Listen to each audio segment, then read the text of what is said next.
In the last episode of The Reef, Marshall North, Goolie, and Fluff brought Break My Back's criminal element to justice. So what happens now? Does Kai get his second chance, or will he face justice of his own? The story of The Reef comes to a close next on The Reef, episode number 13. Welcome to the serialized audiobook, The Reef, written by Scott Sigler and Matt Wallace. Narrated by Scott Sigler. Hello, junkies! Here we are with the final story episode for The Reef, a GFL novella. I say the last story episode because next week we have our traditional Q&A episode. We do that at the close of every free audiobook I give away, and The Reef is no exception. Speaking of the Q&A episode, do you have a question or a comment about The Reef? Maybe you finished this episode, there were some story threads that you don't think fleshed out, or things you want to know, or just something you want to say. Go ahead and send that as an email to info@emptyset.com. You have until midnight Pacific time, July 15th, 2019, to get your question in. Again, to info@emptyset.com. I will review that question live in the Q&A episode, which is episode number 14 of this serialized audiobook. Well, folks, here we are at the end. It's been one hell of a ride for Kai and company. Let's finish the episode and see how things wrap up. Here we go with The Reef, episode number 13.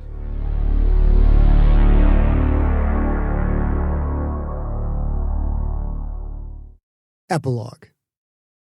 Kai had always made a living with his hands. He'd used them to destroy things and been well paid for it. Yet here he was, using those same hands to build something. Something that, hopefully, would last decades, maybe even centuries. Something that would be here long after he died. He spread lacquer on the curved bar top, carved from the reef itself. The thick, liquid gel filled in cracks and scratches, chips and dents. When it hardened, the embattled bar top would be flat as glass and hard as diamonds. Flecks of gray hung suspended in the material. It looked beautiful. Dynamite would have loved it. Well, maybe not, but dynamite was gone. The decision was Kai's to make. So strange to create instead of destroy. He let the brush do the work, spreading the gel. The way it filled nooks and crannies was calming, hypnotizing. To think that when he finished, this would be more than it was before he'd started, not less. A man could get used to this feeling. He wasn't alone in his work. Goolie was wafting back and forth, dragging a wet mop across the brace's refinished floor. Big Blue and Checkers were finishing repairs on the north wall, working side by side with Dirk Toulouse. Checkers had won the battle of attrition with the pink mining schmeck. Not by much, mind you, but Kai knew better than anyone that the margin of victory was meaningless. Winning was all that mattered. When Kai had first seen Checkers, the schmeck had looked like a freshly painted pile of metallic crap. Now, the schmeck looked far worse. Toulouse had made a few repairs, but had yet to repaint. Looks could be deceiving, though, because Checkers handled construction just as well as demolition. A kindred spirit to Kai, perhaps. Kai, Checkers, Goolie, Toulouse, Old Blue, all working together. The brace was almost finished. The final touch was already planned.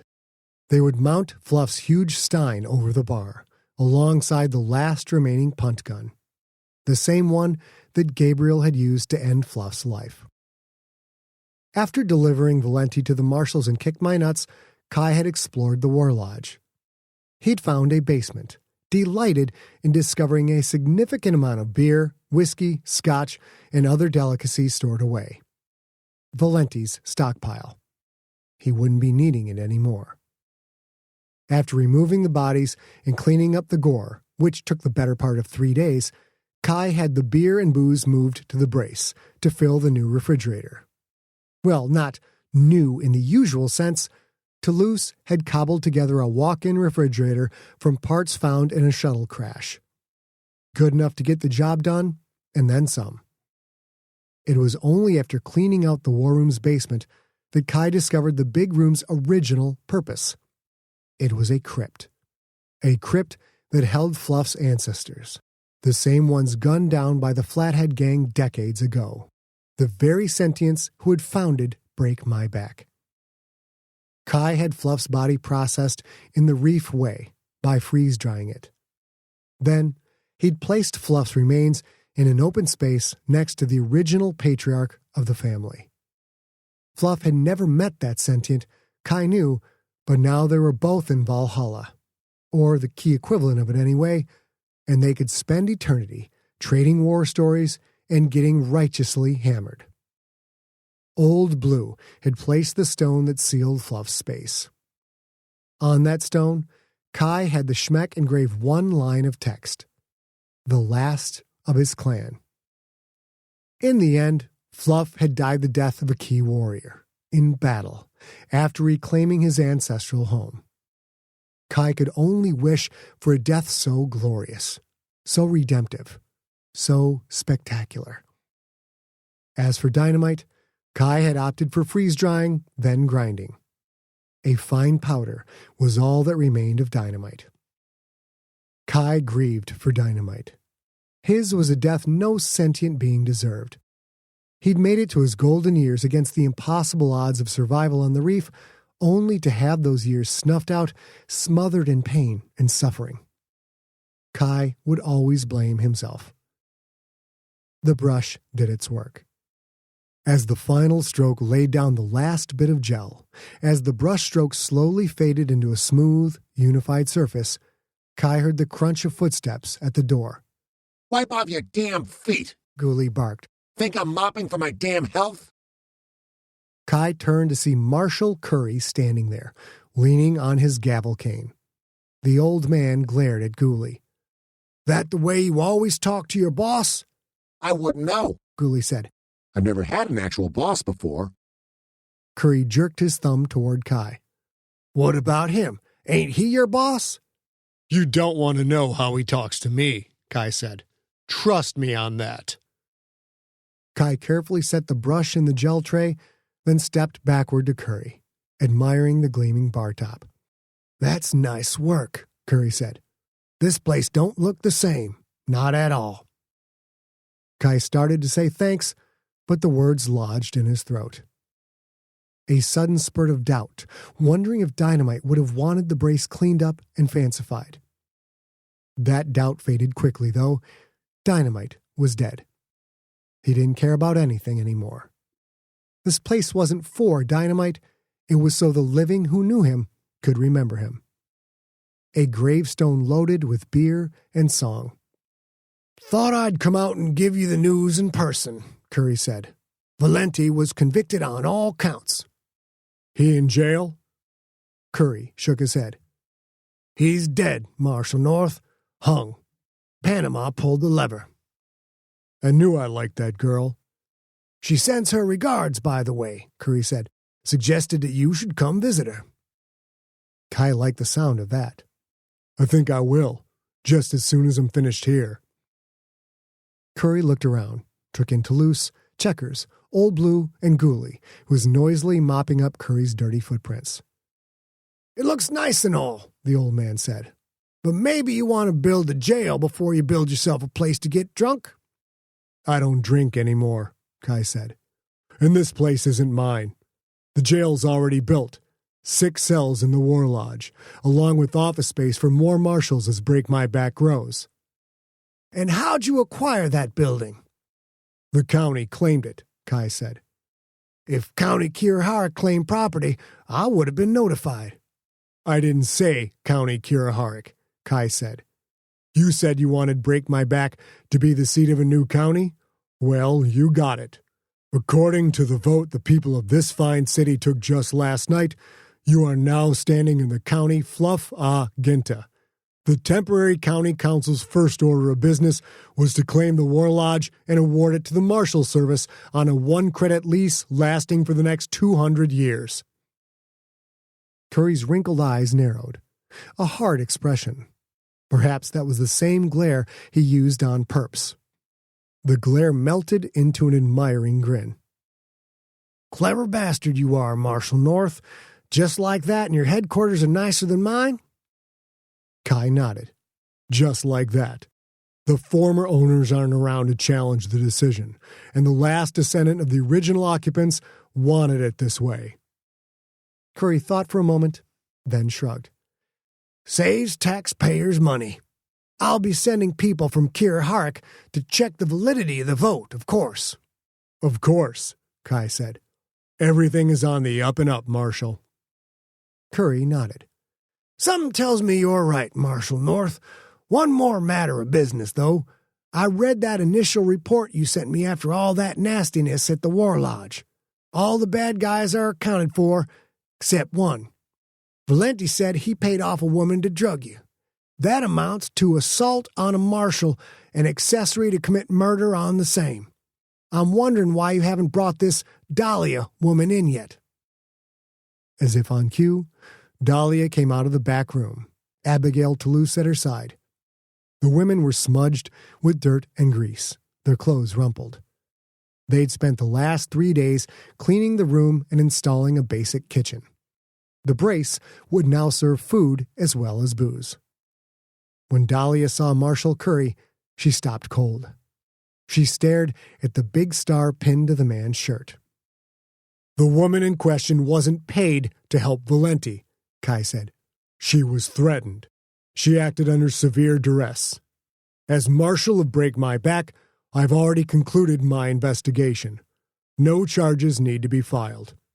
Besides, she left on an unregistered shuttle just yesterday. She's gone, and I got no idea where to find her." Curry stared at Dahlia. Stared hard. "Uh-huh," he said. "Mrs. Toulouse I've met before. Who might the other lady be, Marshal North?" "That there is the new owner of the brace," Kai said. "I told you the place wasn't mine." Curry looked Dahlia up and down. "I was told Valenti's accessory was a prostitute," he said. "A rather attractive brunette, I was told." "Then I wouldn't know her," Kai said. He nodded toward Dahlia. "This lady here just arrived yesterday on the same unregistered shuttle I mentioned earlier. She's an entrepreneur. She's going to be part of making Break My Back a respectable town." Curry stroked his beard. "Is that right? If you just arrived yesterday, Missy, tell me where you're from and what brought you to the reef." Dahlia didn't answer. Instead, she looked to Kai, her eyes pleading.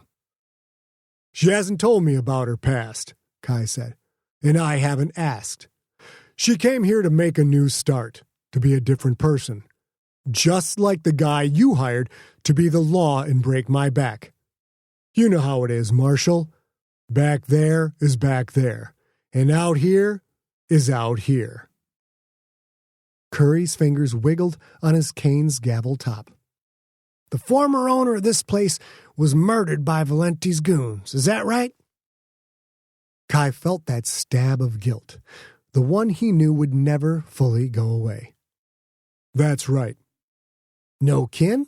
Curry asked. Kai shook his head. "Nope." "Where's the body?" Kai gestured to the glistening bar. "See all those gray flecks in there? That's him." Curry stared at the bar. He stared for a long time. "You ground him up and painted the bar with him?" Kai nodded. "He spent all of his time here. Now he'll spend all eternity here as well." "That's hardcore, Marshal North." "It is," Kai said. "I like to think that's the way the former owner would have wanted it, Marshal Curry." Curry stroked his beard some more. Everyone waited. Even Checkers and Old Blue stopped working. "Well, screw it," the old man said finally. "It's your town, Marshal North. Considering what you did for Break My Back, for the Marshal Service, and for the entire reef, if this is how you want it, then I guess we can consider the case closed." Dahlia sagged. Abigail put an arm around her waist, held her up. "Thank you," Dahlia said. She smiled. "Marshal North is right. We're going to turn this town around." "See that you do," Curry said. "Well, I'll be going. The Reef Stompers are scheduled to be coming back tomorrow, and security around the stadium will be a pain in my aging ass." Toulouse walked over. Before you go, Marshal Curry, there's the matter of the money that's owed to me." Curry looked him up and down. "Mr. Toulouse, if it's reward money you want, I'm afraid there wasn't any on Valenti." "Not reward money," Kai said. "In order to bring Valenti in, I had to acquire a pair of schmecks from Mr. Toulouse." Curry cast Kai a sidelong glance. "You made a deal with Toulouse, North? Then you pay him out of Break My Back's precinct budget." "Unacceptable," Toulouse said. "Break My Back did not have a precinct at the time the deal was agreed upon. At that time, Marshal North was an employee of the county of Kirahark. Therefore, my deal is with Kirahark County, not Break My Back." Curry's cotton-like brows knitted together. "North, you put this pipsqueak up to this?" Kai shrugged. "His chronology does seem to be accurate, does it not?" Curry shook his head. "I'm not paying no money owed for no damn mechs to schmecks," Toulouse said. "It's a branding thing," Kai said.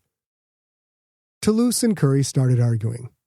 Toulouse might not be a gunslinger or a legal brawler, but when it came to contracts and legal battles, Kai had a sense the man could do more than just hold his own.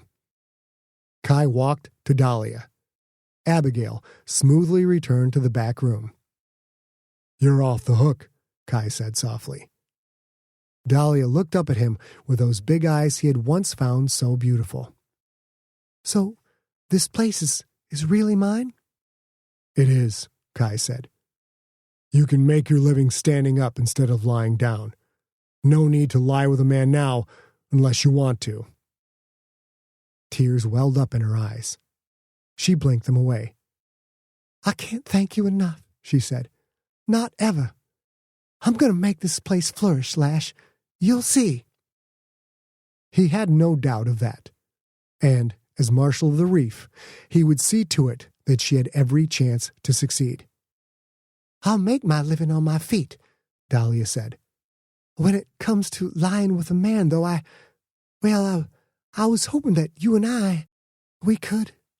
"No," Kai said, cutting her off. She had betrayed him. She'd been between a rock and a hard place. She hadn't really had a choice. He understood that, but the thing he couldn't get around was how she had lied to his face, and how he'd believed her. Without a shred of doubt, he'd believed her. Because of that, he knew he could never fully trust anything she ever told him again. A harsh fate, but because she was such a good liar, such a natural actress, there was no future to be had with Dahlia. Better to make things clear to her, and to make sure she didn't hold out any hope of things changing.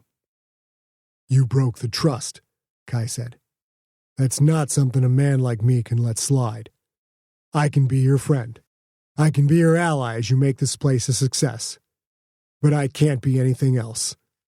Not now, not ever." He let the words sink in. Toulouse and Curry's arguing provided background music.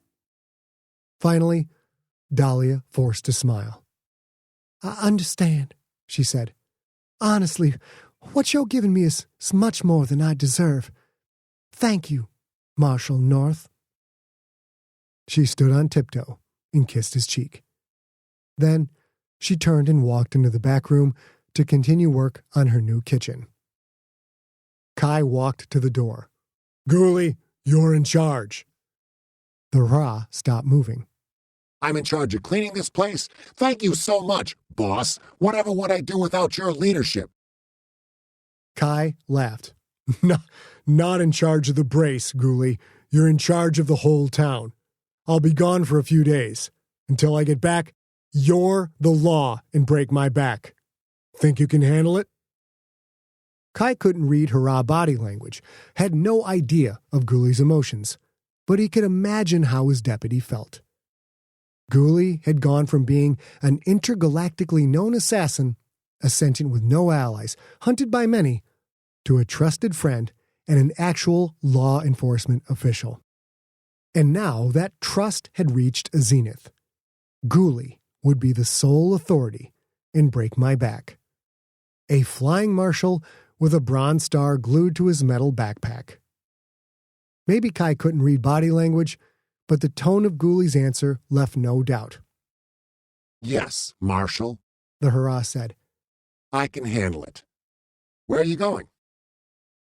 Kai stepped out onto the street, heard the ceramic music of each footstep on the loose shale. I'm going to kick my nuts, he said. Seems there's a certain female marshal there that asked that I come a-callin'. Letters from the Reef. Epilogue. Sincerely yours. A letter written by Lash Kari, addressed to Marcus Diablo, relation unknown. Marcus, you don't recognize the name, old man, but you know me. You know me well. You taught me how to control the hurricane in my hands. We parted ways because you wouldn't go down the road I chose. You were right. It didn't end the way you think it did, but it ended bad. The worst part is I picked myself up and kept heading right down that same damn road. I'm off that road now. I wanted you to know. I also need to say the one thing I never said to you, the one thing that should have come out every day we were together. Thank you. Early on, you told me my greatest strength was my greatest weakness. You told me I fight everyone and everything in the universe. You were right about that, too. I'm done with it now. I'm trying to fight for something instead of against everything. You'll laugh at that.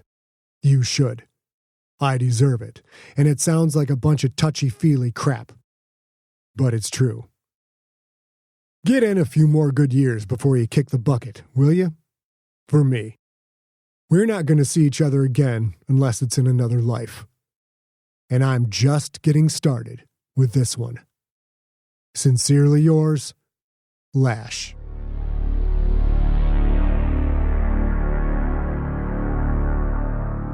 That was The Reef, episode number 13, and that is it for our story. I hope you enjoyed this Galactic Football League novella. If this is your first experience with the GFL story, there are many more. There are 5 novels out now, with a 6th on the way due in 2020, and 2 more novels coming out after that. There are also 4 more novellas in the series, just a massive amount of content. You can find out about the novels and the novellas over at galacticfootball.com. Speaking of GFL novellas, our next free podcast novel will be The Detective, another GFL novella. The first episode will launch on July 28th, 2019 over at scottsigler.com. We are going to serialize this as we do with all of them. It might not be on YouTube or Facebook. We're having some trouble getting our episodes ported over there from our Libsyn account where we store our files. So to make sure you get the story, all that lovely, lovely free story, subscribe to this podcast at scottsigler.com/subscribe. There we have links for Spotify, Apple Podcasts, iHeartRadio, Stitcher, Google Play, and more. So sign up. Make sure you never miss an episode of this glorious, lovely, lovely voice. That is it for this week. We will be back next week with the Reef Q&A episode. And until then, I will talk to you all real soon.